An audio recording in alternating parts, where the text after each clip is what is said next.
എല്ലാ പ്രിയപ്പെട്ട പ്രേക്ഷകർക്കും ഐക്കൺസ് ഓഫ് ഇന്ത്യയുടെ പുതിയ എപ്പിസോഡിലേക്ക് ഹാർദമായ സ്വാഗതം. ഇന്ന് നിങ്ങളുടെ മുമ്പിൽ ഞാൻ പരിചയപ്പെടുത്തുന്ന അതിഥി ഗ്ലോബൽ ലിഫ്റ്റ് പ്രൈവറ്റ് ലിമിറ്റഡ് എന്ന കമ്പനി നടത്തുന്ന NJ റൈനോൾഡ് സാറാണ്.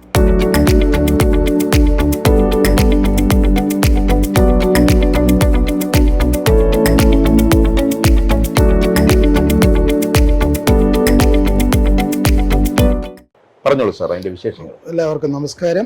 ഞാൻ റൊണാൾഡ്. ഇവിടെ ഹൈദരാബാദിൽ ജനിച്ചു വളർന്നു. എഡ്യൂക്കേഷനൊക്കെ ഇവിടെ വെച്ചായിരുന്നു. ഹൈദരാബാദിൽ വെച്ച് സ്കൂളിങ്ങും കോളേജും എല്ലാം കഴിഞ്ഞു. ഞാൻ സ്വന്തമായിട്ട് എൻ്റെ ബിസിനസ്സൊക്കെ സ്റ്റാർട്ട് ചെയ്തു. ഇവിടെ നല്ല രീതിയിൽ ബിസിനസ് ഇപ്പോൾ ഓടിച്ചുകൊണ്ടിരിക്കുന്നു.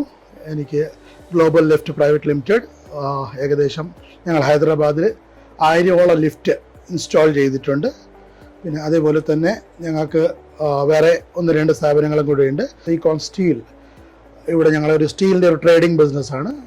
അതുകൂടാതെ തന്നെ ഞങ്ങൾക്ക് സീകോൺ എഞ്ചിനീയേഴ്സ്, ഞങ്ങൾ PB സ്ട്രക്ചറും EOT ക്രെയിൻസ് ഒക്കെ ഇവിടെ ചെയ്യുന്നുണ്ട് ഹൈദരാബാദിൽ.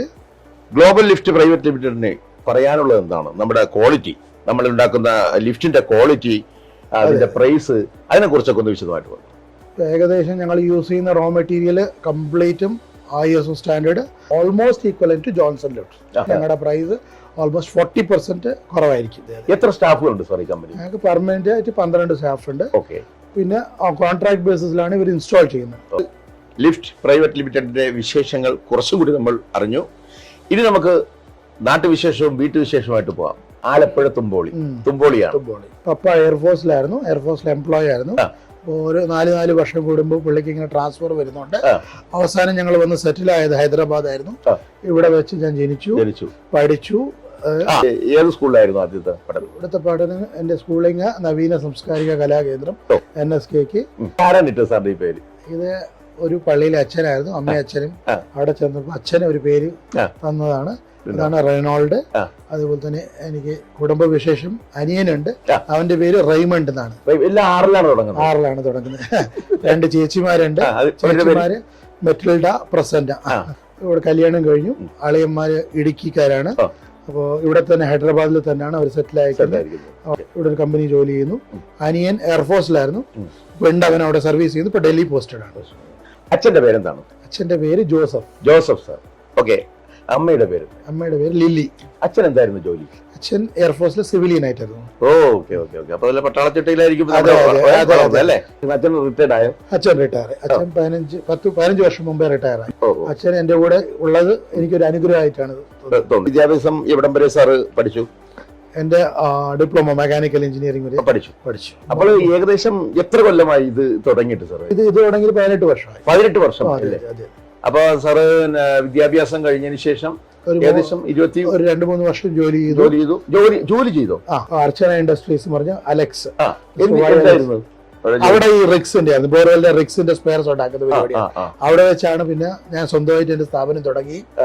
വളരെ കോഓപ്പറേറ്റീവ് ആയിരുന്നു. ആദ്യമായിട്ട് വാങ്ങിച്ച ശമ്പളം എത്രയാണ് ആ ജോലി ചെയ്തപ്പോൾ? ശമ്പളം വളരെ കുറവായിരുന്നു. 800 രൂപയോ അങ്ങാണ്ടായിരുന്നു. ഡെഡിക്കേഷൻ കണ്ടിട്ട് പെട്ടെന്ന് എന്റെ സാലറി വിതിൻ ഒരു 2-3 ഷോർട്ട് സ്പാനിൽ തന്നെ ചെയ്യും. അപ്പൊ ഇതിന്റെ ഇടയ്ക്ക് 24 മണിക്കൂർ ജോലി, അവിടെ പോകുന്നു, വീണ്ടും വരുന്നു, വീണ്ടും ഭക്ഷണം കഴിക്കുന്നു, വീണ്ടും ജോലി. അപ്പൊ ഇങ്ങനെ ഒറ്റക്കാണ് പോയിക്കൊണ്ടിരിക്കുന്നത്. ഒരു ജീവിതത്തിൽ പാർട്ട്ണറെ കണ്ടപ്പോഴാണ്? പാർട്ട്ണർ 2005 ആണല്ലേ? പേരെന്താണ്? വൈഫിന്റെ പേര് സീന. ആ വിവാഹത്തിന് വിരിഞ്ഞ പുഷ്പങ്ങൾ, മക്കള് 2 മക്കള്. മോന്റെ പേര് കെവിൻ. അതെ. ഇന്ന് BTech ഫസ്റ്റ് ഇയർ. മോള് 9-10 പോയി ഡൽഹി പബ്ലിക് സ്കൂളിൽ ഡയമണ്ട് പോയിന്റിൽ പഠിക്കുന്നു. ഞാൻ ജോലി ചെയ്ത് ഒരു മിസ്റ്റർ അലക്സ്. പുള്ളി ഒരു സിനിമ പ്രേമിയായിരുന്നു. സിനിമയിലേക്ക് ഒത്തിരി അഭിനയിക്കുകയായിരുന്നു. അതുകൊണ്ട് പുള്ളി എനിക്ക് ഫ്രീ ഹാൻഡ്, പുള്ളിയുടെ സ്ഥാപനം ഓടിക്കാനുള്ളൊരു ഫ്രീ ഹാൻഡ് തന്നിട്ടുണ്ടായിരുന്നു. അതുകൊണ്ട് എനിക്ക് അതിനെ ഓടിച്ചുകൊണ്ട് പോകാൻ നല്ലൊരു പ്രാക്ടീസും കിട്ടിയോണ്ടാണ് ഇന്ന് എൻ്റെ സ്ഥാപനം. അതിന് അദ്ദേഹത്തെയും ഞാൻ ഈ ഒരു സ്മരിക്കുകയാണ്. ഓക്കെ. അപ്പൊ എന്തായാലും മനോഹരമായി സാറിന്റെ ഈ ജീവിതം പെട്ടെന്ന് എല്ലാ വിശേഷങ്ങളും കൂടിയൊക്കെ സാറ് പറഞ്ഞു, കുറെ നന്മകൾ പറഞ്ഞു അല്ലേ? അപ്പോൾ എന്തായാലും നമ്മുടെ ഈ ഗ്ലോബൽ ലിഫ്റ്റ് പ്രൈവറ്റ് ലിമിറ്റഡ് ഇനിയും ഉയരങ്ങളിലേക്കങ്ങ് കുതിക്കട്ടെ. ലോകം മുഴുവൻ നമ്മുടെ ഈ ലിഫ്റ്റിൽ കയറി ഇറങ്ങാനുള്ള ഭാഗ്യം എല്ലാവർക്കും കിട്ടട്ടെ. അതുവഴി നമ്മൾ വീണ്ടും ഉയരങ്ങളിലേക്ക് പോട്ടെ എന്ന് ആത്മാർത്ഥമായിട്ട് ആശംസിക്കുകയാണ്. അപ്പോൾ ഇത്രയും നേരം സാറിൻ്റെ ഈ കൊച്ചു വിശേഷങ്ങൾ നിങ്ങളുടെ പ്രേക്ഷകരോട് പങ്കിട്ടതിന് ഒത്തിരി നന്ദി. Thank you sir. Thank you so much.